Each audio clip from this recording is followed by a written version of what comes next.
friends and welcome to the Prep Buddy. My name is Kritika Mittal and today we are here with a very interesting video. बहुत सारे doubts हैं Indian forest service के बारे में।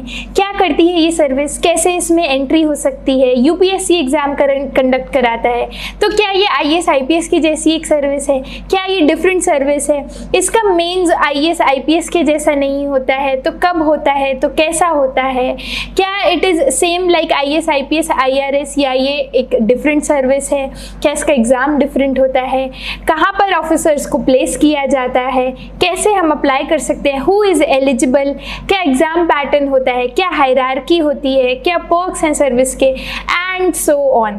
तो through this video we are trying to answer most of the doubts in and around Indian forest service. इसके अलावा भी अगर आपका कोई डाउट आता है तो आप हमें कमेंट्स में बता सकते हैं and we'll try to answer that as well. Before we begin the video, do not forget to subscribe to the channel and press the bell icon so that you never miss an update. So let's start.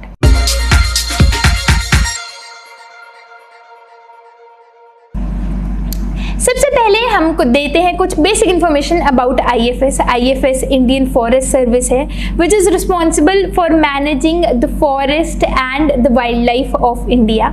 इसका recruitment UPSC ही करता है, recruitment is done by UPSC. Cadre controlling authority यानी कि किसको कौन सा cadre मिलेगा और जो भी पोस्टिंग अथॉरिटी कंट्रोलिंग अथॉरिटी है that is MOEF and CC which is Ministry of Environment, Forest and Climate Change.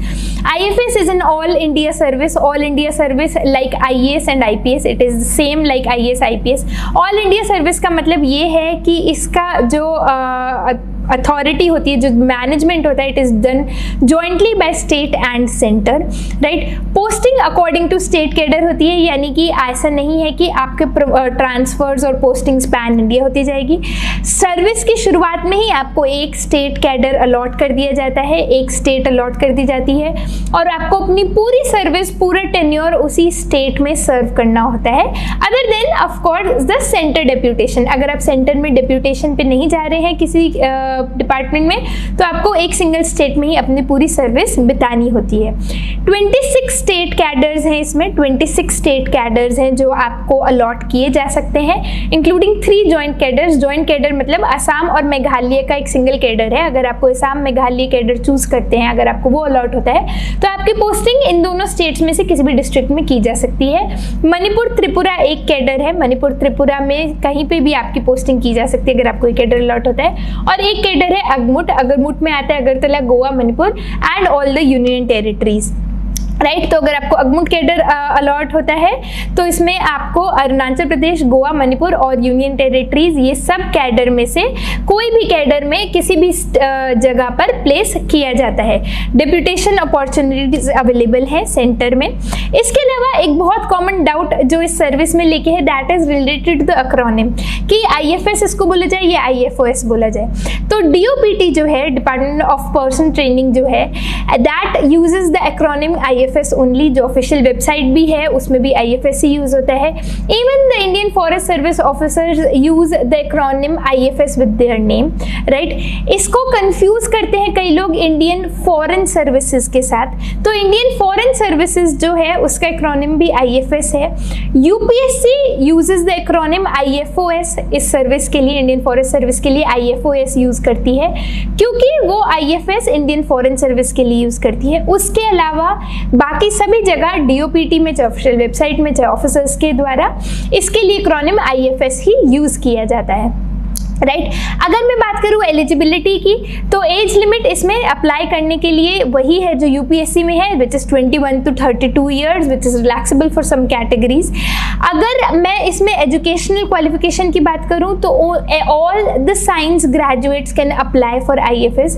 UPSC civil services examination में, यानी कि IAS IPS IRS के लिए जो कॉमन एग्जाम होता है, उसमें आर्ट्स ग्रेजुएट और साइंस ग्रेजुएट और कॉमर्स ग्रेजुएट ग्रेजुएट सब अप्लाई कर सकते हैं, लेकिन IFS के लिए only science graduates can apply. You can have a bachelors degree in any of the subjects listed here और a bachelors degree in agriculture, forestry और इन इंजीनियरिंग. यानी इसमें केवल साइंस ग्रेजुएट्स ही एलिजिबल है. फाइनल ईयर एलिजिबल है prelims में appear होने के लिए, लेकिन मेंस होने तक आपकी डिग्री आपके पास आ जानी चाहिए. यानी कि अगर आप अभी फाइनल ईयर में हैं तो आप प्रीलिम्स एग्जाम दे सकते हैं, लेकिन मेंस कंडक्ट होने तक आपका डिग्री खत्म हो जाना चाहिए. मिनिमम हाइट जो रिक्वायरमेंट है इसमें, मेल्स के लिए it is 163 centimetre and for females 150 centimetre. It is again relax for some of reserved categories. कुछ शेड्यूल्ड ट्राइब्स के लिए लाइक गोरखाज, नेपालीज, कमाइनीज, नागा के लिए ये रिलैक्स्ड है. इसके अलावा एक इंपॉर्टेंट चीज जो इसमें है वो ये है कि after selection, after pre mains interview, you have to go through a physical walking test. एक फिजिकल वॉकिंग टेस्ट होता है जिसमें आपको 25 किलोमीटर्स चलना होता है in 4 hours for male candidates and 15 kilometre in 4 hours for female candidates. This is to test your endurance, this is to test your physical strength, right. क्योंकि आपकी जहाँ भी पोस्टिंग होगी दिस इज अ रिक्विजिट, ठीक है, ये एक ज़रूरी रिक्वायरमेंट है जो आपके पास होना चाहिए, right. So you will get this test is conducted in National Zoological Park Delhi. If you do not clear it in the first round you get one more chance to walk this much in 4 hours. Okay. Colour blindness not allowed. Right, I have not listed all the medical eligibility in the video, so you can check the complete medical eligibility in the detailed notification. All the major points I have taken here. Number of attempts same as UPSC, ठीक है, you get 6 attempts here. For reserved categories number of attempts is 9. ठीक है. इसमें एक चीज़ जो UPSC civil service examination में भी और IFS में भी दोनों में कॉमन है वो मैं बता देती हूँ कि अटेम्प्ट कब कब काउंट होता है. अगर आपने फॉर्म भरा, ठीक है, और आपने प्रीलिम्स का एग्जाम दिया तो आपका वो अटेम्प्ट काउंट होगा. अगर आप मेंस नहीं भी दे, आपको लगे एग्जाम खराब हो गया, तो भी वो अटेम्प्ट काउंट होगा, ठीक है. अगर आप एग्जाम देने गए भी, आपने वहाँ अटेंडेंस मार्क भी की, तो भी आपका अटेम्प्ट काउंट होगा, राइट. जब आप प्रीलिम्स में अपीयर करते हैं, जब आप प्रीलिम्स का एग्जाम देने जाते हैं, so you have to tick which exam you are giving the prelims for. आपको वहाँ पे अगर आप दोनों एग्जाम्स के लिए दे रहे हैं तो दोनों चेक बॉक्स टिक करने होते हैं, सिविल सर्विस और फॉरेस्ट सर्विस एग्जामिनेशन. अगर आप केवल फॉरेस्ट सर्विस दे रहे हैं तो आपको अकॉर्डिंगली टिक करना होगा. अगर वहाँ पे आपने टिक भी किया कि मैं IFS के लिए एग्जाम दे रहा हूँ तो भी आपका वो अटेम्प्ट काउंट होगा, ठीक है. तो इस तरह से सब अटेम्प्ट काउंट करते हुए you get a total of 6 attempts, right. What is the exam pattern now? तो एक प्रीलिम्स होता है, प्रीलिम्स का एक एग्जाम होता है जो कॉमन होता है UPSC सिविल सर्विस एग्जामिनेशन और IFS के लिए. सिविल सर्विस एग्जामिनेशन के लिए you get a lot of services like IAS, IPS, IRS, ठीक है, ITS, बहुत सारी सर्विसेज हैं इसमें. तो ये जो एग्जाम होता है सिविल सर्विस एग्जामिनेशन जिसे हम बोलते हैं, और जो IFS का एग्जाम होता है, इनके लिए कॉमन प्रीलिम्स होता है. प्रीलिम्स में 2 पेपर होते हैं. एक होता है CSAT एप्टीट्यूड टेस्ट जो होता है which is only qualifying. CSAT को आप क्वालिफाई करेंगे तो ही आप GS के एग्जाम की शीट चेक की जाएगी, ठीक है. Prelims in it self is qualifying. ये पूरा प्रीलिम्स का जो एग्जाम होता है ये क्वालिफाइंग ही होता है. CSAT is the first stage of qualifying, ठीक है. ये चेक होगा, ये आप क्वालिफाई होगा तो आपका GS का पेपर चेक होगा. प्रीलिम्स के बाद मेंस जो होता है दोनों एग्जाम का वो अलग अलग कंडक्ट होता है. UPSC सिविल सर्विस का मेंस अलग कंडक्ट होता है, UPSC IFS का मेंस अलग कंडक्ट होता है. थोड़ा थोड़ा डिफरेंस इनके सिलेबस में भी है. जो सिविल सर्विस का मेंस होता है उसमें 4 GS के पेपर्स होते हैं. GS 1 2 3 4 पेपर्स आर देयर, ठीक है. एक ऑप्शनल होता है जिसके 2 पेपर्स होते हैं, तो 4 पेपर हो गए यहाँ पर मेरे GS के.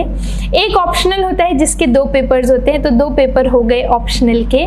एक एस्से का पेपर होता है और 2 पेपर होते हैं क्वालिफाइंग. 2 पेपर लैंग्वेज के होते हैं जो क्वालिफाइंग होते हैं, जिसमें एक इंग्लिश होता है और एक कोई भी Indian language you can choose, any Indian language that can be, ठीक है. तमिल हो सकती है, हिंदी हो सकती है, कन्नड़ हो सकती है, any Indian language, Punjabi, any language you can choose. English is compulsory, right. Whereas for IFS में आपको एक की जगह 2 ऑप्शनल्स चूज करने होते हैं। You have to choose 2 optionals for IFS, ठीक है।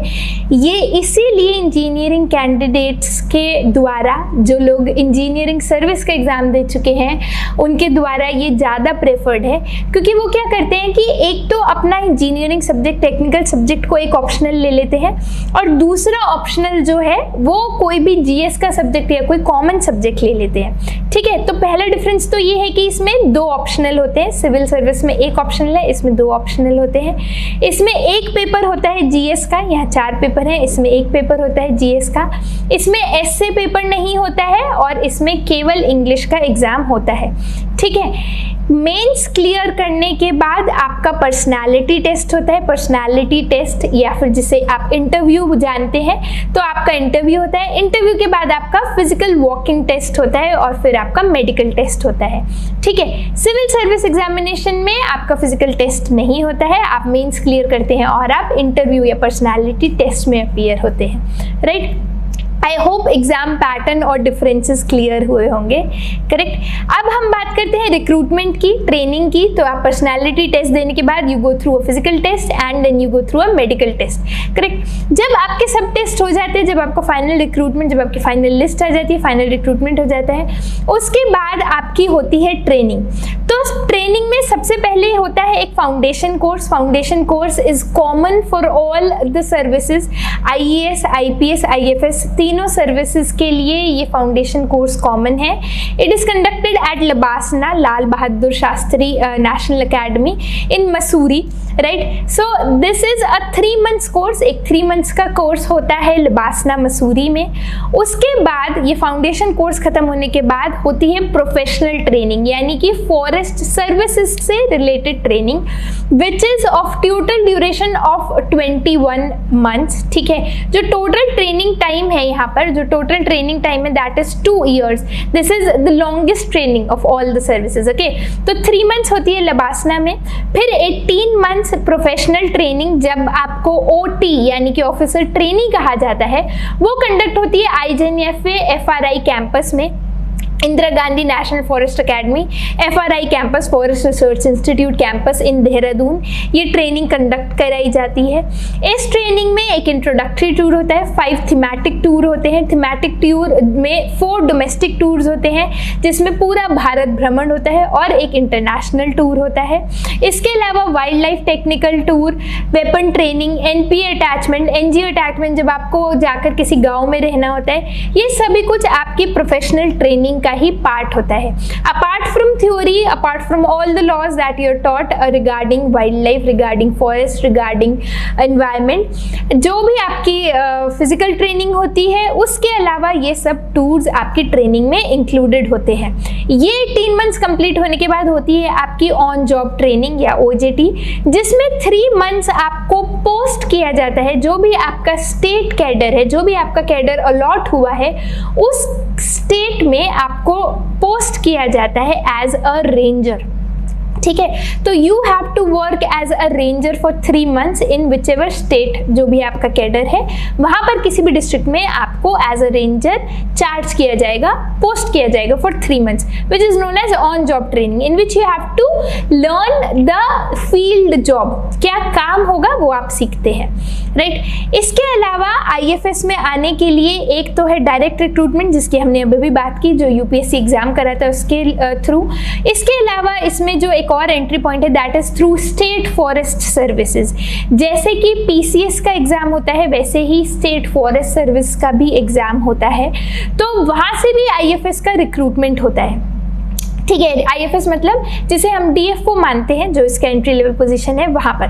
तो एक होता है डायरेक्ट रिक्रूटमेंट, जिसकी करंट स्ट्रेंथ, जो इसकी स्ट्रेंथ रहती है in every state, it is 66.33%, और आप कह सकते हैं 2/3 ऑफ द टोटल स्ट्रेंथ। और जो प्रमोटीज की स्ट्रेंथ रहती है, यानी जो स्टेट फॉरेस्ट सर्विसेज के थ्रू आते हैं, उनकी स्ट्रेंथ इज 1/3 या 33.33%। इस वक्त इंडिया में 2224 डायरेक्ट रिक्रूट्स हैं और 967 प्रमोटी रिस्पॉन्सिबिलिटीज़ हैं। इसमें एंट्री लेवल जो रहता है वो लेवल 10 रहता है।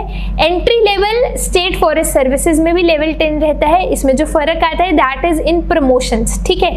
यहाँ पर डायरेक्ट रिक्रूटमेंट में आप 2-4 साल में ही लेवल 11 पे पहुँच जाएंगे, जबकि स्टेट फॉरेस्ट सर्विसेज से अगर आप आए हैं तो लेवल 11 में पहुँचने में आपको थोड़ा ज़्यादा टाइम लगेगा। इसमें इनिशियल पोस्टिंग जो होती है वो DCF लेवल पे होती है और यहाँ पर ACF लेवल पे होती है, deputy conservator of forest, assistant conservator of forest, ठीक है। ये इसकी एंट्री लेवल पोजीशंस होती है और both move up the ladder in the same way, correct.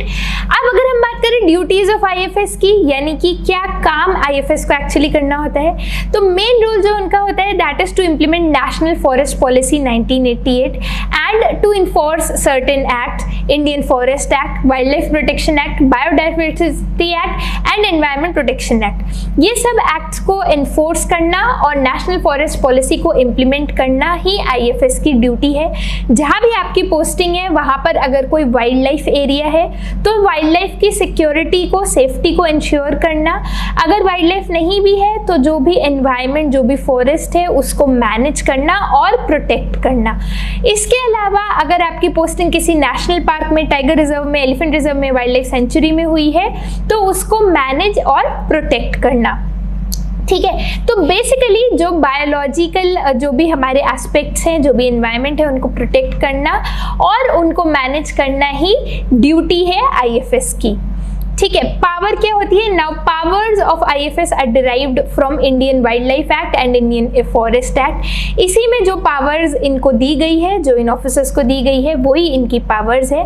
इसमें जो मैक्सिमम पावर है that is for search and seizure, यानी कि अगर किसी पे शक है तो आप सर्च वारंट इशू कर सकते हैं और कोई व्हीकल को या कोई भी जो चीज़ आपको लगता है कि हार्म पहुंचा रही है, if it is in violation of Indian wild life act और इंडियन फॉरेस्ट एक्ट, उसको आप सीज कर सकते हैं। There is a power of civil court, you can summon someone in civil court, right. Wild life and forest clearances, जो भी NOC लगता है वाइल्ड लाइफ और फॉरेस्ट का किसी भी कंस्ट्रक्शन काम के लिए, किसी डेवलपमेंट के लिए या कोई प्राइवेट कंस्ट्रक्शन वर्क में भी, वो भी इशू किया जाता है बाय IFS ऑफिसर्स। अगर मैं बात करूँ पर्क्स की, तो पर्क्स में एक डिसेंट अकोमोडेशन दिया जाता है, 2-3 BHK या फिर जो पहले के बने हुए IFS बंगलोज हैं वो प्रोवाइड किए जाते हैं। शॉफर ड्रिवन व्हीकल दिया जाता है पेट्रोलिंग के लिए और अपने पर्सनल यूज़ के लिए भी। Medical facilities for yourself and for dependents.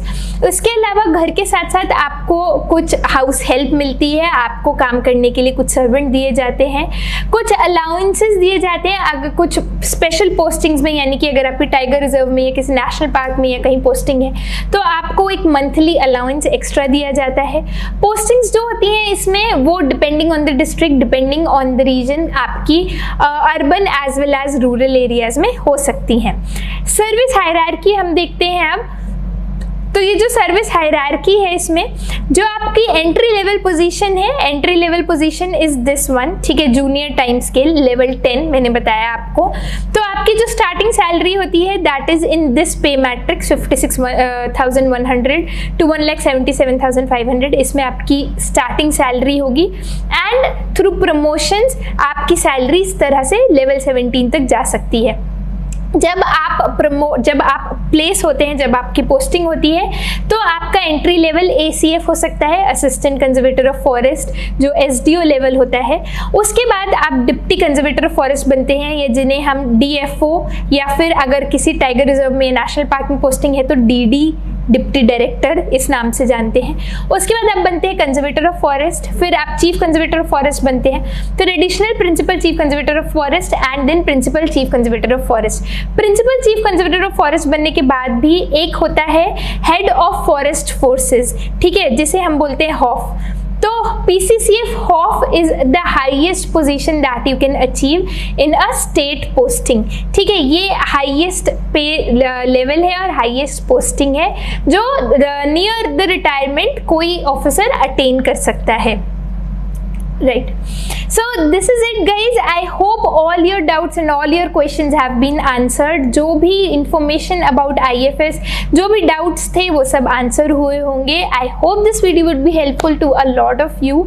If you still have any doubts, you can just ask us in the comments and we'll try to reply to them as soon as possible.